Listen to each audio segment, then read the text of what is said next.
From the East and the West, you've heard others, but now you've tuned into the best. This is a Prime Wave Media production.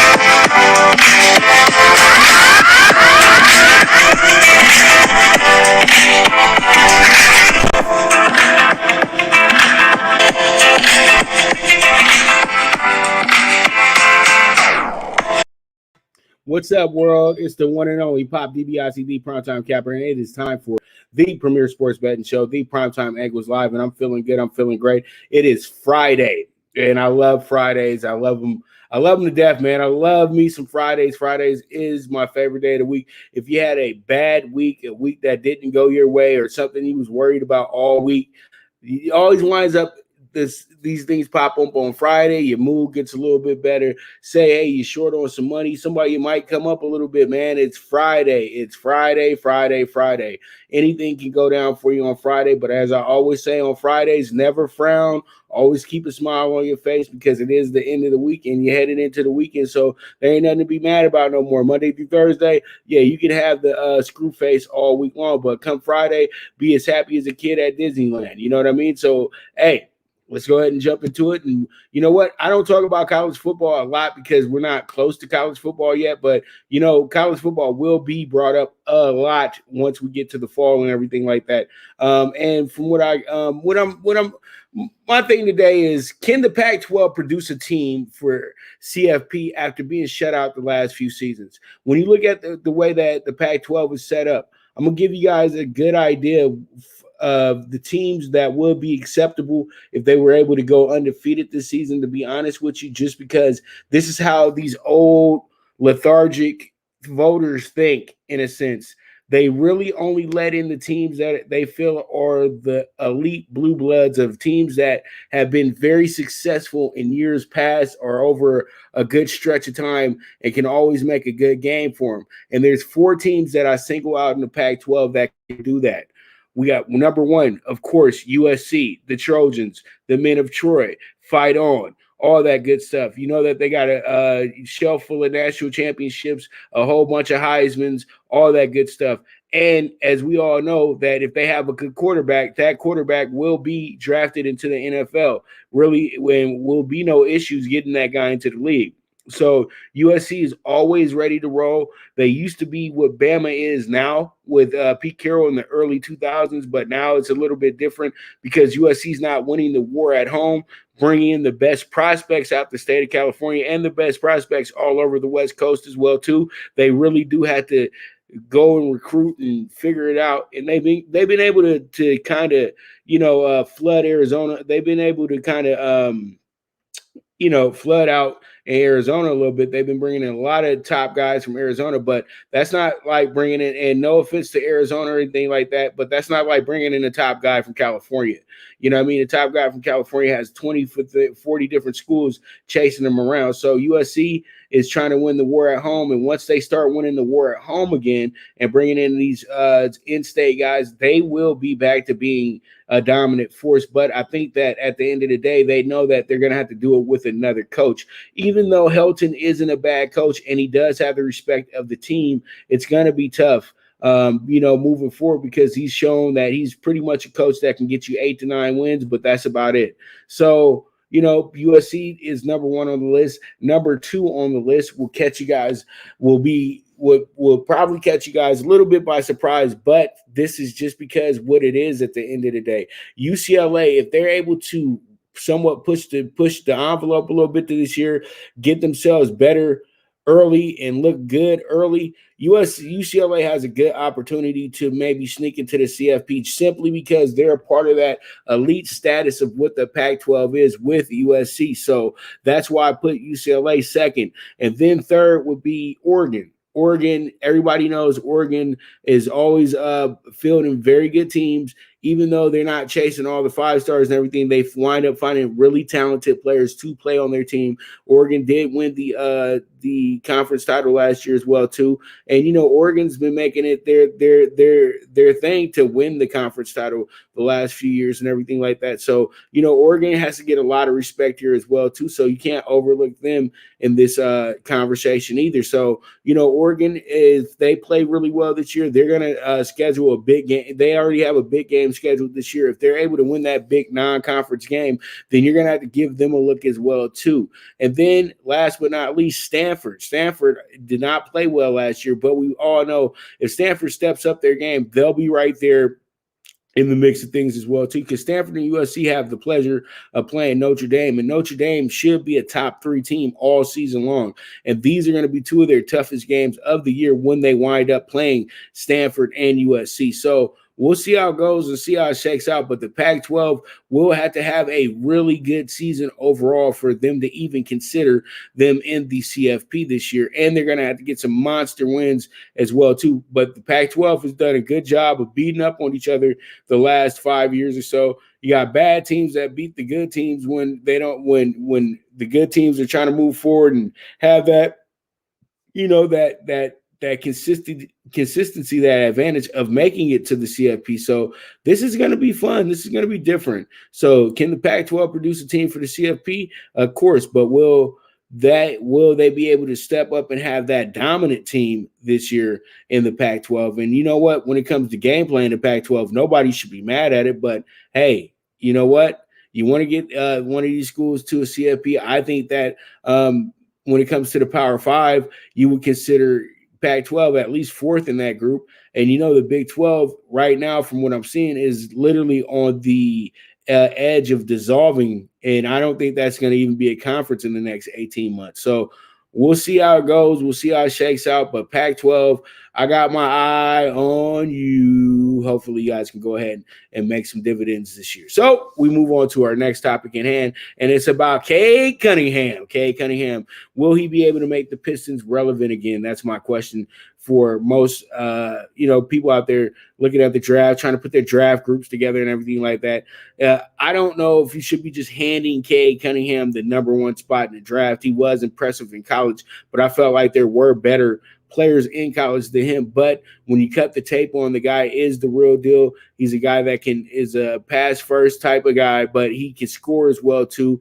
He has a very smooth game. A lot of people feel like he's just like Lonzo Ball was coming out of UCLA a few years back. So that's a good little, comparison and everything like that, because Zoe was an absolute, playmaker. And that's exactly what Cade Cunningham is. He's not a scorer. He's a playmaker. He's a guy that makes things happen for his team. So pretty much the Pistons do need a guy like this, but will he be able to make them relevant again? Because to me, Cade Cunningham being picked first means immediate impact on the Pistons. And I know that sounds crazy right now, but the Pistons have players that can actually sit up there and get good with this guy as well, too. And, Jeremy Grant is still the lead of that team as well. So it's going to be good because, you know what, you're in a wide open division in the Central Division as well, too. So, Cade Cunningham looks the part, and he looks like he's going to be committed to really being on this team with Detroit, because he's already looking at houses and everything in Detroit. So, they got that to their advantage, that this kid does really want to play for them and everything like that. It's just not he wants to be drafted first. He really wants to go ahead and try to change the culture here in Detroit. And he's going to have good mentors as well, too, because you got Ben Wallace in the front office. And even though Chauncey Billups can't talk to you much now since he's committed as the head coach to the Blazers, that there's going to be a few words that will be said to you by him as well, too. Rip Hamilton, the great Joe Dumars, and, of course, Isaiah is going to chime in something with you as well, too, and put a whole bunch of pressure on the kid. But we know how that goes. But Cade Cunningham looks like he could be the right fit to push the Pistons back into relevancy, because we all know the Pistons, when they're a really good team, the NBA is a really fun league to watch as well, too. And, it's always a tough out when you go to Detroit when they're a really good team. So we're gonna see if he can go ahead and rehash the past real quick with Detroit, or figure out, or just be here for his rookie contract and figure out where he's going to go after that. Because Detroit has been so irrelevant for so long that, you know, you don't know what it's going to be at the end of the day, but you hope Cade Cunningham is the guy who can fix this situation, because Detroit has some very passionate fans and they deserve to be one of the teams still considered pretty good in the East. It was sad to see how hard Detroit fell off, even acquiring a Blake Griffin as well too. Nothing ever worked out for them in that regard. So you know what? Now it's time to rebuild. They got another really good rookie there as well too, and Sadiq. So pretty much at the end of the day, it's going to be what it's going to be. So if Cade Cunningham can step it up, then the Pistons should be in the right place. If he steps it up and, you know, they don't try to build around him, then they should be prepared to know that he's not going to be with that team for his career. So there it is. The Cade Cunningham to the Pistons. What's it going to be? Will it be a media impact, or will it just be another hype show created by the networks? All right. So we move on to our next topic in hand, and that's going to be the Jacksonville Jaguars, who were 1-15 last year, and I'm going to go ahead and take the over 6 with them this year. And the reason why I'm taking the over 6 with Jacksonville, I feel like Jacksonville could be a 7-9 team this year. It sounds crazy at this moment right now, but I think that at the end of the day, Jacksonville has a winner as their head coach. And I know a lot of people say, well, that was in college. No, Urban Meyer has the mentality that winners have on any level. So pretty much he might be one of those coaches that is hired into the NFL from college that will have some success, because I think he's prepared himself mentally for this moment as well too. As you know, because for years, Urban Meyer was always, you know, had a story with him possibly going to the NFL. Now we all know what happened at Ohio State. The assistant coach kind of, you know, ran his temperature up a little bit. And then, you know, Urban started having a little bit of health problems because he was overthinking everything. He literally coached himself out of football, or out of college football at that moment. But there were some allegations in place as well too that made Urban look really, really bad in a sense as well. So pretty much, you know, he had to move on from the Ohio State situation. He's still beloved there as well too. The first undisputed champion of college football as well too, from the CFP. So, you know, there's a lot of things that he accomplished in college. Now he wants to go ahead and accomplish these things in the NFL. And I think with the type of quarterback that he has in Trevor Lawrence is going to yield you some victories simply because he knows how to play the quarterback position, and he does have guys that can step it up as well too at the wide receiver position. And then he also has a defense that's decent, and he also has Miles Jack that leads that defense as well too. So this is not going to be your same old Jacksonville Jaguars. I know he's going to give this team a certain type of image, a certain type of attitude, and they're going to really blossom because of this. And I know it sounds crazy, but every time I keep looking at the roster, I keep looking at how their schedule works, the Jacksonville Jaguars should be really good this year. And not good in the sense to where they're going to the playoffs, but they're going to be a good in the sense of where they're going to be playing a spoiler with a lot of teams, and then they're going to be covering the spreads a lot, and then they're going to surprise everybody with a nice little win streak at some point this year as well too. So don't think that going down to Jacksonville is going to be an easy game for anybody. Okay, so we'll see how it goes, see how it shakes out. Year one under Urban Meyer, and we'll see if Urban Meyer can go ahead and bring his magic to the lowly Jaguars, who've been searching for a coach to uplift them. They haven't had a coach really put them in their place since Tom Coughlin. So we'll see how it goes. We'll see how it shakes out, and we'll just go from there. But with that, we're going to go ahead and take a quick commercial break. You guys stay tuned. This is the Premier Sports Betting Show, the Primetime Angles Live, with the one and only Pop DiBiase, Primetime Kappa, and I'll be right back at you. Good News Only Racing Club, led by the legendary Doug O'Neill, the trainer of 2 Kentucky Derby winners, and I'll have another, and Nyquist. Also trained 2-time Breeders' Cup champ Golden Sense, who are just a part of a long list of thoroughbred champions trained by Doug O'Neill. The Good News Only Racing Club has a young core of horses to look out for in Dennis's Celery, Irish Heatwave, and Notre Dame, just to name a few. Win the day every day with the Good News Only Racing Club, a proud sponsor of the NFL Bet Exchange. From the East and the West, you've heard others, but now you've tuned into the best. This is a Prime Wave Media production.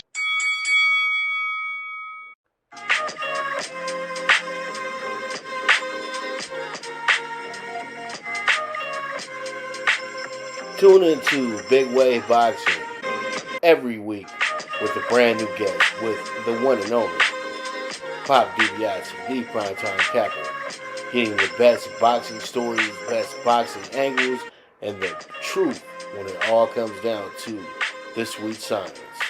Tune in to Big Wave Boxing on the Prime Wave Media channel on YouTube.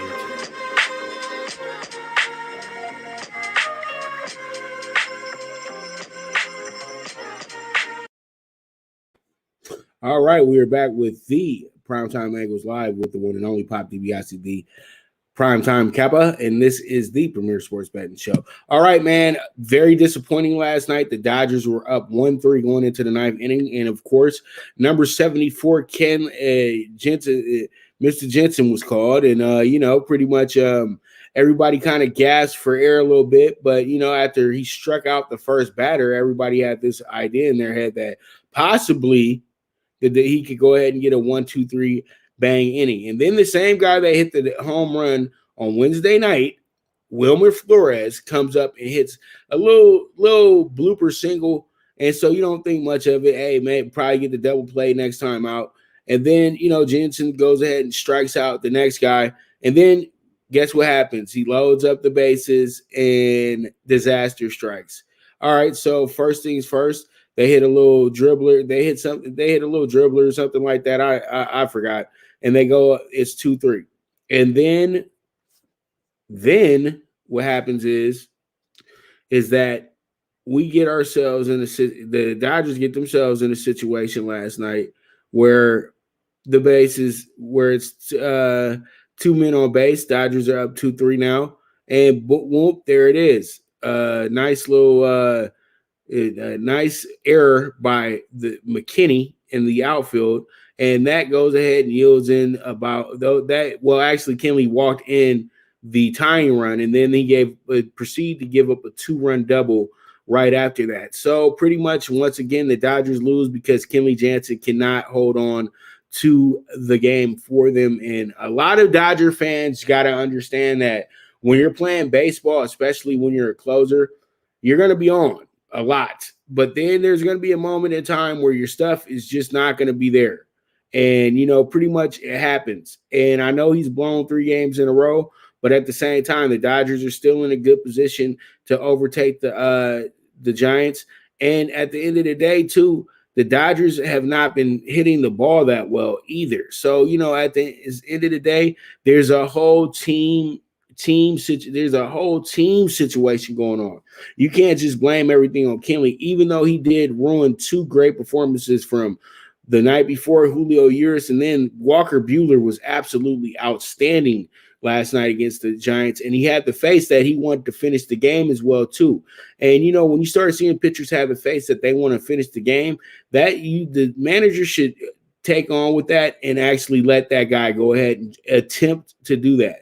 So pretty much the Dodgers are still in great shape, but this one right here is one that they're going to learn from. And this one right here is that you got to just understand that your closer is not 100% to close the game. It's a 50-50 bag, and sometimes when they're getting hit, by guys, it's going to continue as you got to try to fix your stuff. And I don't get too mad at Jansen last night because I understand and I know who he is. And I know that he has nights like this as well, too. A lot of Dodger fans don't like the blown saves and things like that because they know that guys have worked so hard to get you the lead, and then you're going to go ahead and blow it. But you know what? At the end of the day, that's baseball, dude. You have to be on your A game every night. It's not going to be possible. But you know what? When you lose these type of games, you learn from these type of games, and then you just get better. The Dodgers start a weekend series with the Rockies as well, too. Just in time, the Rockies have been absolutely been beat, tarred, feathered, everything you would possibly think by the Dodgers all season. I think the Rockies have probably beat them twice this year. So we're going to see how it goes, see how it shakes out. But the Dodgers should not overlook the Rockies at all. And this does wind up being a fun little series this weekend as well, too. You guys make sure to get on out to the stadium. I think they're giving out they're doing something tonight So you guys should check it on out. I think they got the kids running the bases. No, it's fireworks night tonight. So you guys might want to be a part of that tonight. So you guys go ahead and get your tickets because there's plenty of left over at StubHub. But with that, we move on and let's go ahead and talk about let's talk about it. Let's talk about it. Let's go ahead and talk about our games for tonight. And it starts off with the rivalry of rivalries. This is going to be the Yankees and the Red Sox tonight. You got the Yankees coming in here with their star pitcher, with the man himself. It looked like Garrett Cole was going to be the starter, but I think they pulled him out to bring in another. Well, they do have Garrett Cole as the starter. He's going against Eduardo Rodriguez. When you look at the line right now, though, it's 110, 110 on each side. So they're pretty much saying that even though Garrett Cole's on the mound, he has 158 strikeouts this year, and he's 10-4. It doesn't really matter because the Red Sox just got their number. You got Eduardo Rodriguez coming in here 7-5, has an ERA over 5. But he's striking guys out this year as well, too. You can always expect a lot of hits and runs when Eduardo is on the mound as well, too. And so pretty much from what I see here, I think that this one will wind up being a pretty good game tonight over at Fenway. This is a very important game for the Yankees more than it is for the Red Sox because the Red Sox are holding serve there at first place.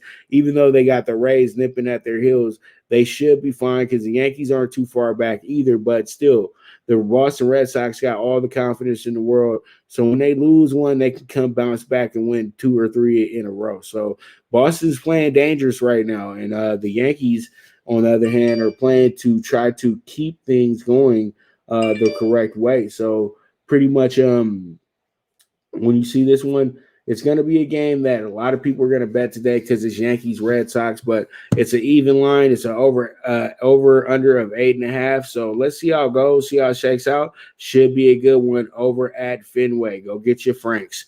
All right, we move on to the Cubs and the Cardinals and the Reds.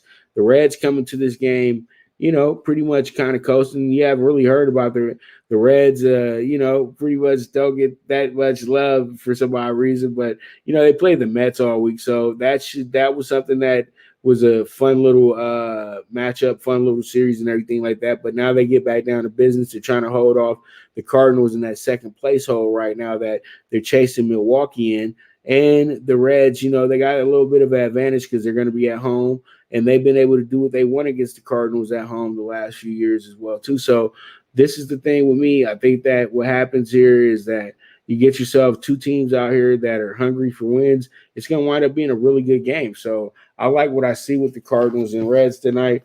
You got Tyler Mahle on the mound for the Reds, and then you also have Wade LeBlanc on the mound for the Orioles. So pretty much this is a good little pitching matchup. But I think that Tyler Mahle, gets the love here because he's doing really well this year. 7-3, 3.93 ERA, 126 strikeouts, over 38 walks. So this is something that can work in your favor today. This is a good game. Don't take it lightly. It can go either way, but if you have the better pitcher here, why not? So pretty much we'll see how it goes. We'll see how it shakes out, and we move on from there. Our next game up is going to be the interleague game. It's going to be the Blue Jays and the Mets. You got the Jays coming into this game. They were red hot, but they ran into Boston. So now they've dropped 2 in a row. But, they're fresh coming into this game, going right into Queens tonight, going against the stud Tyler McGill, guy who's been pitching lights out. Tyler actually didn't give up any runs in his last game, but he only struck out 2. But prior to that, he had struck out 23 guys on the year in 3 straight games. He had 3 straight games where he had 7 strikeouts or better. So this guy does have the stuff that can handle the Blue Jays because they've never seen him before, or he can get absolutely crushed by the Blue Jays because he did have a game where he did give up 3 runs that day on his highest strikeout day. So, the guy keeps things in front of him. He's not going to be in there for long. So you got to be ready to see a lot of different moving parts here. And it's a game against the National League as well, too. So we're going to see how this one goes. Should be a good game tonight.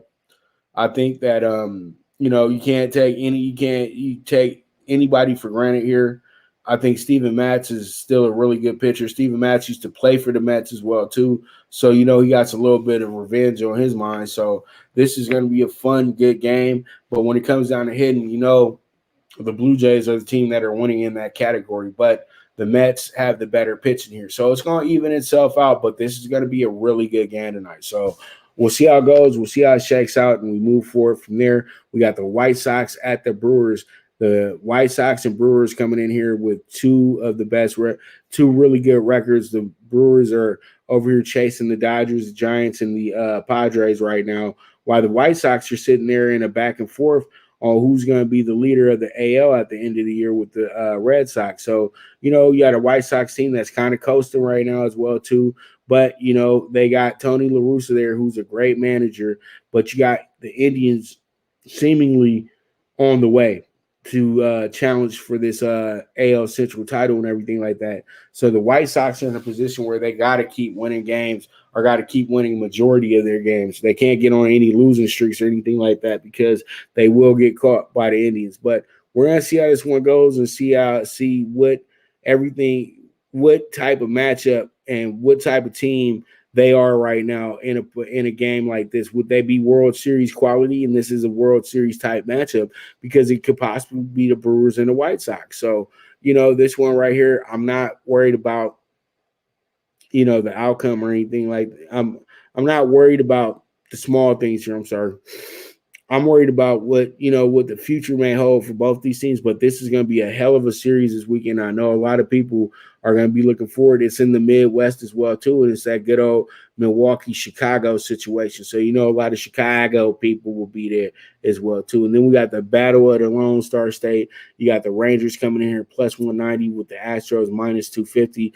I'm going to just tell you guys like this. The Rangers are going to be my dog of the day. They always give Houston a lot of troubles. And as I said before, Houston is really bad as a minus 250 or better. So pretty much pressure's on Houston, not the Rangers. I like what I see here. So we're going to see how it goes, see how it shakes out. And they got a decent pitcher on the mound that's just not going to get eviscerated by that potent Houston offense. So we have our nightcap tonight. It's going to be the Pirates at the Giants.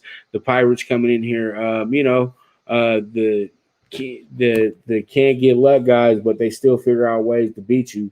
And they got themselves some pretty good wins at home last week. And this week, they were decent as well, too. So, Pirates are nothing to sniff at, in my opinion. Pirates did lose four in a row. They got swept by Arizona this week as well, too. But I don't think that really makes a difference tonight because this is a brand new game. They got one of their better pitchers on the mound in John Cole and Chad Cole. And then you have Johnny Cueto, who's always 50-50 badge. Either Cueto's going to come out there and have Cy Young stuff, or Cueto going to come out there with stuff that's going to get obliterated. Hopefully, he'll come out with the stuff that gets obliterated tonight because I have the Pirates here as a possible winner, but I do love them with the spread today as well, too. So this is a game that you might want to go ahead and reserve because you have to understand the Giants are in store for a big letdown after having such a big series against the Dodgers. There's going to be some key players out the lineup tonight for rest. So I feel like the Pirates, they ain't got nothing to lose and they could just take this first game tonight.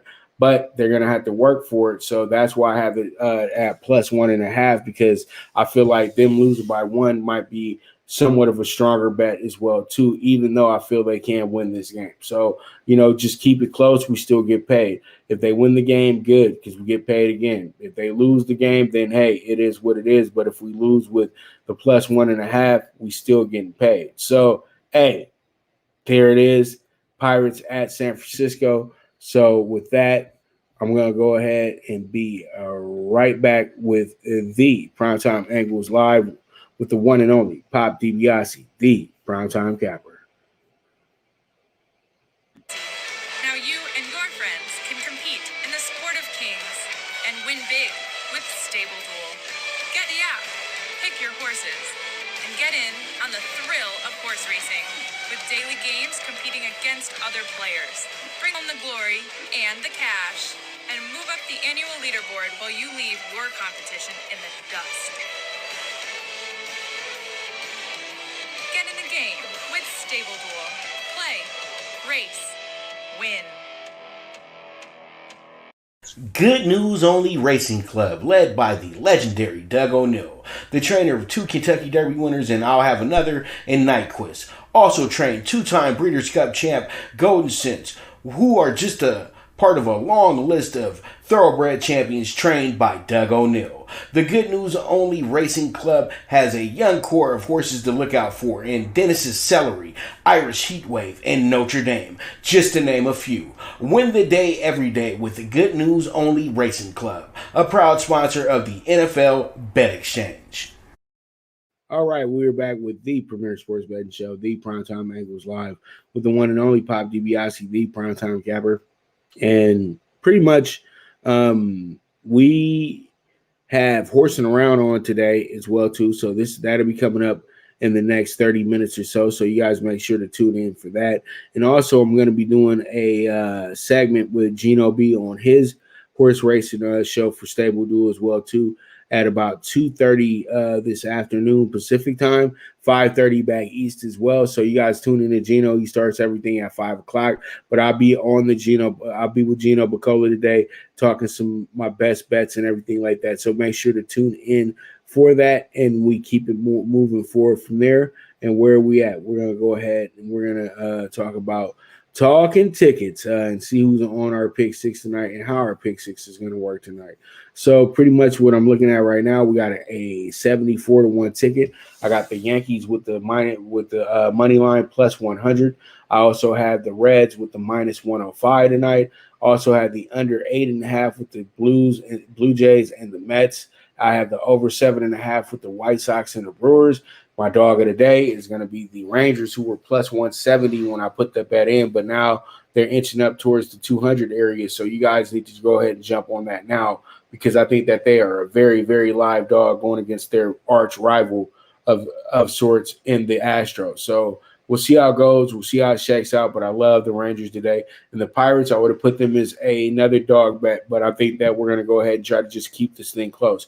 But if you want me to advise if you should take the dog, yeah, go ahead. But here I'm just trying to be on the safe side so we can go ahead and cash this ticket. So there it is. There it is. I want to pretty much you guys can go ahead and make these bets over at UWager, where the world bets. You guys can use my promo code VSXPOP. You guys will get yourself a 50% match deposit. So if they go ahead and match you up from your $250 deposit, they'll go ahead and match you up $125, and then you can go ahead and start your sports betting journey. So don't ever say that I didn't ever give you anything. So pretty much make sure you check it out. You wager where the world bet's at, and it's going to be VSXPOP, and boy, oh boy, it's going to be fun.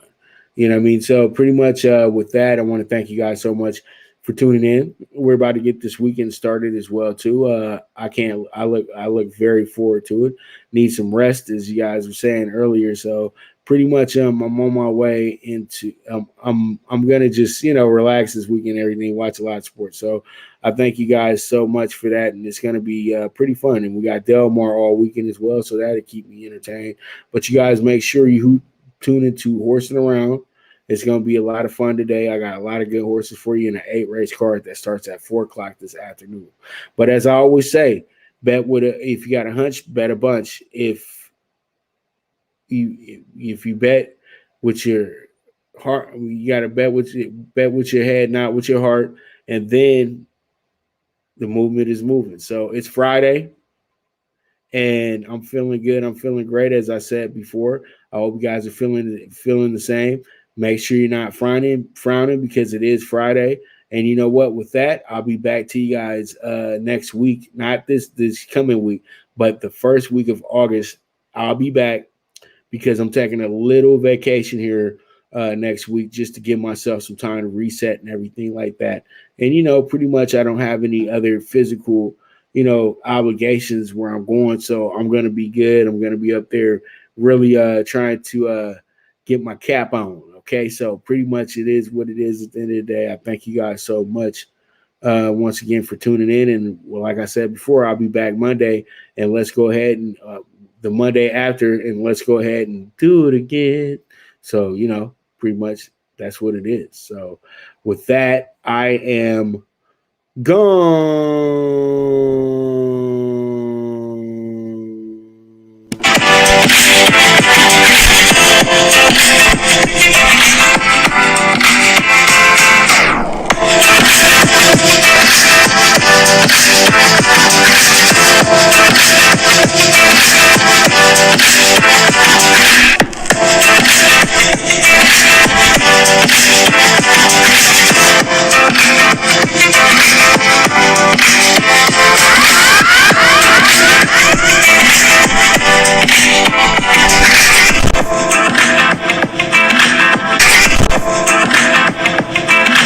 From the East and the West, you've heard others, but now you've tuned into the best. This is a Prime Wave Media production